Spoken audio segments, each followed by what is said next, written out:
I was going through some hard times. I got a job over at the D.I.e, you know, it's kind of like the Mormon equivalent of the Salvation Army, a little knick-knack store, stuff like that. Okay? I got my first day on the job. They signed me to a guy named Jose. Jose knows everything. He's been there forever. Says the first job we got to do is sort out these bins. Take all this stuff out of this big canvas bin. Put the women's clothes over there, men's clothes over there, put the shoes over there, put the videos over here, pans over here, toys over here. Sort them all out in different bins. All right. Half a day long I'm doing this. It's so boring. All these stinky old clothes that people are putting into the Salvation Army, all the D.I.e kind of stuff, all over the place. It's just hard to sort, hard to figure out what to do with it all. Finally, Jose's digging down there in the bottom, pulling out, so ow! Comes up and there's a big piece of skin hanging off his finger. It's a big flap of skin. Disgusting. Blood's going everywhere. Next thing you know, the manager comes over. Floor manager looks at us, tries to wrap it up as best he can, sends him off down to the hospital to get stitched up. I finish out the day. Next thing I know, the floor manager's saying, I want you to dig down inside that bin and get out whatever's down there to cut poor Jose up. Maybe a little kid will get cut, or maybe we'll get sued or something. We can't have that. I'm not digging down in there. I don't want to get cut. He says, look, just take these tongs that we use in the barbecue section and dig down in there and see what you can find. All right, fine. And so I'm pulling out stuff, just following the trail of blood down deeper and deeper down inside there. And finally, there's this old ratty shirt that some old man put there with stinky underarm stains on it. I pull that off. That's when I see him. It's a doll. It's not a normal doll. This is a clown doll. And it's got this huge grin and these sharp pointy teeth. And it's got a big smile and paint all over its face. It's disgusting. Sharp teeth? Why are they giving clown sharp teeth? No kid's going to want this toy. This thing is his. So I pinch him out, pull him up, about ready to throw him in a discard bin. I notice it's got one of those little circles on his back, you know, that you pull like a pull string. Zzz. I want to be part of your heart. Whatever. You're never going to be part of anybody's heart, you disgusting freak. Look at that ugly face. Hideous. What kind of toy is that? Nobody's going to want that. Still had crusty blood in his teeth from poor Jose. I threw him in the bin, going to get rid of him. That night I dumped him in the dumpster. Dumped him with a whole bunch of other junk that nobody would ever want. Next morning Jose shows up. Yeah, it's okay, it's okay. His fingers all were better, you know, all wrapped up, stitched up. He gets right back to work. I love this guy. He's a trooper. He's taking me through all the shelves, anything that's busted, broken up, anything that's torn, ripped, shredded. We pull it out, we throw it into the trash bin, we're going to dump them out. So much junk in the store, it's piling up. We thought maybe we'd have to have a sale. There's so much stuff going on in there. So we're digging through everything about noontime, take a little break over there at lunch, you know. And I decided to get one of those ski poles from the ski section. I bust off the end of it. I start scratching it on the cement out there back behind the stores. Next thing you know, it's got a sharp point. What you going to do with that, Jose says. I'm just going to use it. You'll see. It's smart. It'll save us some time. You should make one for yourself, too. Whatever. So we go in, start working the toys and knocking the toys around, finding little pieces of broken up toys. There's a little arm off of a toy. I stick it with the stick. And I put it in the trash. And I knock around a few more of the toys and dig down. Oh, there's an old busted up toy there. I just jam the stick in it, throw it in the toys. I'm not going to bend down for these creepy, crappy old toys. It's not worth my time. It's not worth my energy. So we're working through there. I find an old fat-faced doll with this kind of hideous fat head, and it's got one of its eyes missing. Some brat had probably pulled it out or chewed it out or something. Then I found this like a G.I. Joe kind of doll from the 1970s. It had its leg busted off. Couldn't even do anything to play with it, so I jammed it with my stick, throw it in the trash there. I jammed the doll with no eye and stick it in the trash there, and I see another old stuffed animal with crusty brown fur, you know, one of those kind of real nappy old teddy bear type things. Has one arm, the other arm's all torn off. Some brat did that, I'm sure. So I jammed it into the little stuffed animal and stuck them in the trash there, and I started working my way through all the shelves, doing pretty good, right? Making some pretty good progress. Then I see this old pink dog from the Midway, you know, over at the carnival, and I knocked that aside. So big and ugly, I thought I should throw that. Jose, check this out. What is it? That's the thing, man. That's the thing that bit you. What do you mean? Look, it's still got crusty blood on its teeth. What's it doing here? I threw that thing out yesterday. Man, that's weird. Yeah, that's weird. So I take my pole and I jam it. I'm throwing it in the trash. I want to be part of your heart. Yeah, whatever, buddy. No one's going to love that toy, disgusting cretin. So I put them in the discard bin, and I put them out in the trash, you know, dump them in the dumpster with all the other broken up ratty things and rotten toys and stuff like that. And I put down the lid on the dumpster. Jose and I are sitting there kind of inspecting our work for the day, looking at the dumpster. Jose, you know, I've been seeing some kind of homeless, indigent people wandering around, looking around in the dumpster lately. Don't you think maybe we ought to lock it up tonight? Yeah, good idea, amigo. So we get a chain, we lock it up real good. We get this big, huge old piece of rotten carpet, you know, the one that has all the fleas in it. They keep dumping at our store because they don't want to take it to the dump in the city. We set it up there on top, right on top of the dumpster. Nothing's ever coming out of there, if you know what I mean. We call it a night. I'm about ready to head home. The floor manager comes up. I need 2 volunteers tonight to strip and wax some floors. Who can do it?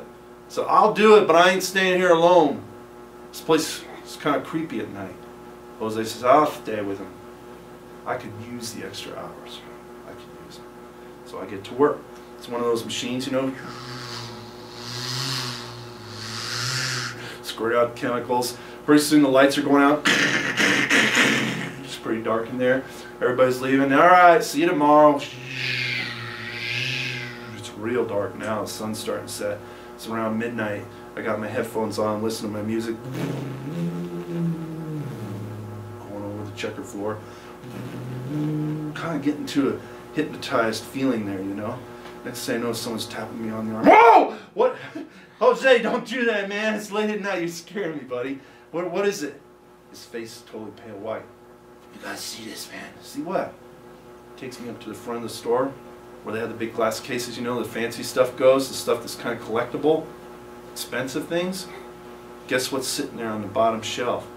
Right there in the bottom shelf of the glass, it's got like a spotlight shining right on him. There he is. Oh, you want to be part of my heart, do you? Disgusting freak. Look at that. How did he get in there? I don't know, man. Maybe one of the floor managers saw him and thought some punk girl or some goth girl or somebody would want him, you know, for a Halloween exhibit on the front porch or something, right? So they stuck him in there. That's all I can figure. Look at that face. Man, he looks like he's smiling more than yesterday, the creep. He's sitting there right underneath the sign that says, everybody likes to D.I.e. Oh, very friendly stuff. Everybody likes to come shopping at D.I.e. Not with this creep here. We got to get rid of him tomorrow. Yeah, so I go back doing the floors. Jose's working over there somewhere, sorting out the bike parts. Then I'm listening to my music. I start hearing the voice, like the lyrics are very weird on this song. No! Get away! I'm not gonna do it! I'm not gonna do it! And then all of a sudden I realize this is not my music. Those aren't the lyrics in my music. I take my headphones off, and right as I do, I hear one last scream. Ah! What's that? That was not my music. That was Jose. Jose! You messing around, Jose? What are you doing, Jose? This ain't funny, man. I'm telling you, yeah, I'll admit it. You're scaring me a little bit. I start going up towards the front of the store, you know, where the light's shining in the glass case. And I see the glass case. Jose's keys are in it. He's opened it for some reason. It's open. Where's that clown doll? It's not in there anymore. I look up at the sign up above. It says, everybody likes to D.I.e, right? Somebody scribbled with kind of a childish finger. They put an E back behind here. Everybody likes to D.I.E? Very funny, Jose. Come on out, man. Where are you? I hear some sounds back by the toys. That's when I notice like a streak, kind of like a blood leading back into the dark part of the store. I head back towards there. Jose? Jose? What's going on, man? Don't you jump out, buddy. I'm back by the toys. I hear some scuttling sounds. It must be rats or something. That's when I see it. That G.I. Joe doll is kind of limping towards me. Except one of its legs is real short, and that's when I realize it's not a doll leg at all. It's a human finger that he's walking on. And then I see over there next to him, there's like that freaky fat-faced baby doll. It's got now a human eye with a little bit of meat around the outside of it. And it's coming towards me. It's sliding along the ground like this. And over there I see another one. It's that hideous brown teddy bear thing with the crusty fur, you know. It's missed an arm, right? It's got one arm, and over here it's got a human hand. And it too is kind of teetering on the ground, working its way towards me.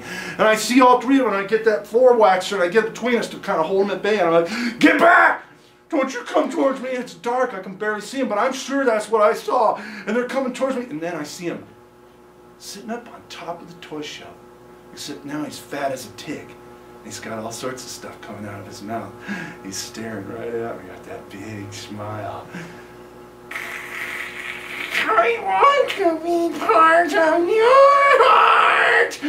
You'll never be a part of my heart, you freak. And I'm trying to keep them all back. I guess that's must have been when I tripped.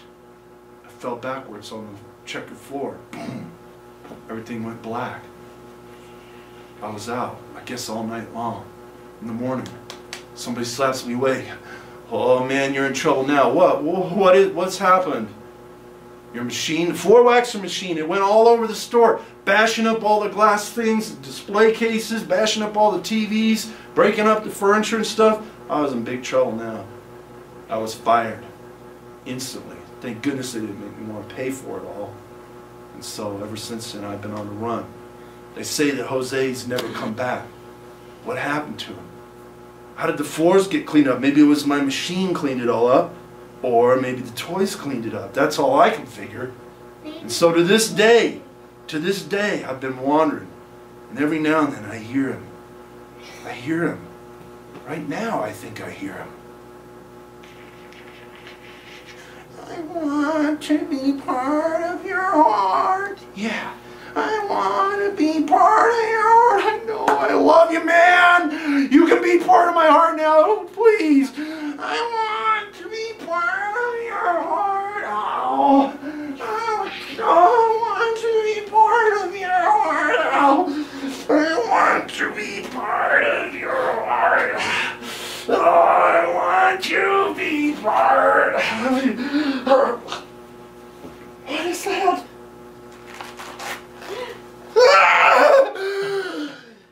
We want to be part of your heart.